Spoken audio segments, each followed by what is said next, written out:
என்ன பார்க்குறோம் அப்படின்னா சுய உதவிக்குழுக்கள். சுய உதவிக்குழுக்கள் என்ன அப்படின்னா ஒரே ஒரு சமூக மற்றும் பொருளாதார பின்னணியில் இருக்கிற ஒரு 20 பெண்கள் சேர்ந்து ஆரம்பிக்கப்பட்டது அந்த சுய உதவிக்குழுக்கள். இவங்கெல்லாம் சேர்ந்து மாதந்தோறும் ஒரு 10-50 ரூபாய்கள்லாம் வந்து பார்த்திங்கன்னா சேமிச்சுட்டு அது தொடர்ந்து 6 மாதம் சேமித்து அவங்க சேமித்த பணத்தை அந்த குழுவில் இருக்கிற ஒரு நபருக்கே வட்டிக்கு விடுவாங்க. ஓகேவா? இந்த சுய உதவிக்குழுக்களுடைய வங்கி இணைப்பு திட்டம் வந்து பார்த்திங்கன்னா 1992 வந்து ஸ்டார்ட் பண்ணாங்க. ஓகேவா? வங்கி இணைப்பு 92 ஓகேவா? அதோட டேட்டா கொடுத்துருக்காங்க பாருங்கள். 9-10 ஆண்டுகளில் 1.59 மில்லியன் புதிய சுய உதவிக்குழுக்கள் இந்த கடன் பெறும் வசதியோடு இணைக்கப்பட்டன. மற்றும் வங்கிகள் மூலம் சுய உதவிக்குழுக்களுக்கு வந்து பார்த்திங்கன்னா ஒரு 14,543 கோடி வழங்கியிருக்காங்க. 2010 முடிவின்படி 6.9 பில்லியன் மக்கள் வந்து பார்த்திங்கன்னா சுய உதவிக்குழுக்கள் வங்கியால் சேமிப்பு கணக்கை வச்சுருக்காங்க.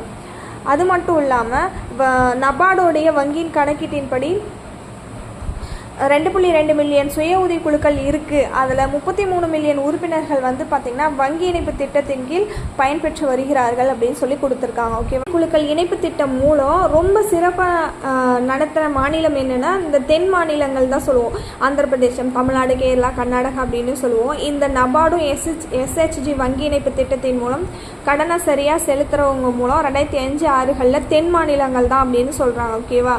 அதே மாதிரி இந்த மாநிலங்கள் தான் 60% சுய உதவிக்குழுக்கள் வங்கி இணைப்பை கடன் வசதியை பெற்றுள்ளன. 60% வந்து வங்கி இணைப்பு இது பண்ணிட்டாங்கன்னு சொல்கிறாங்க. ஓகேவா? எஸ்ஹெச்ஜி அப்படின்னு சொல்லுவாங்க. இது வந்து பார்த்திங்கன்னா 1992 வங்கி இணைப்பு அப்படின்றத ஞாபகம் வச்சுக்கோங்க. ஒரே சமூக பொருளாதார பின்னணியில் இருக்கிற ஒரு 20 பெண்கள் மாதந்தோறும் குறிப்பிட்ட ஒரு 6 மாதம் வரை சேமித்து அவங்களோட குழுவில் இருக்கிற ஒரு நபருக்கே வட்டி கொடுக்குற ஒரு முறை தான் இந்த சுய உதவிக்குழுக்கள். இந்த சுய உதவிக்குழுக்கள் எது கொண்டு வராங்கன்னா அவங்களுடைய பொருளாதாரத்தை மேம்படுத்தணும், அவங்களும் ஒரு தொழில் முனைவராக வரணும் அப்படின்னு சொல்லுவாங்க. இதெல்லாம் வந்து பார்த்திங்கன்னா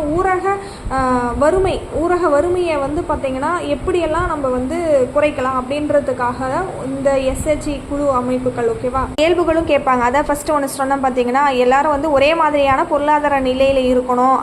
அதுக்கப்புறம் வந்து பார்த்திங்கன்னா 10-20 பெண் உறுப்பினர்கள் கொண்டணும். தமக்கென்று வடிவமைக்கப்பட்ட சட்டங்கள் விதிமுறைகள் கொண்டுள்ளன. தொடர்ச்சியான கூட்டம் நடத்துதல், முறையான பதிவேடுகள் பராமரித்தல், சேமிப்பு மற்றும் கடன் வழங்குதல் ஒழுங்கினை அவங்க கடைபிடிக்கணும். அது மட்டும் இல்லாமல் எஸ்ஹெச்ஜி முழு பங்கேற்பினை அளித்து அனைவரும் கலந்தாலோசித்து முடிவெடுப்பதுடன் தங்களை தாங்களே நிர்வகித்துக் கொள்வாங்க. ஓகே.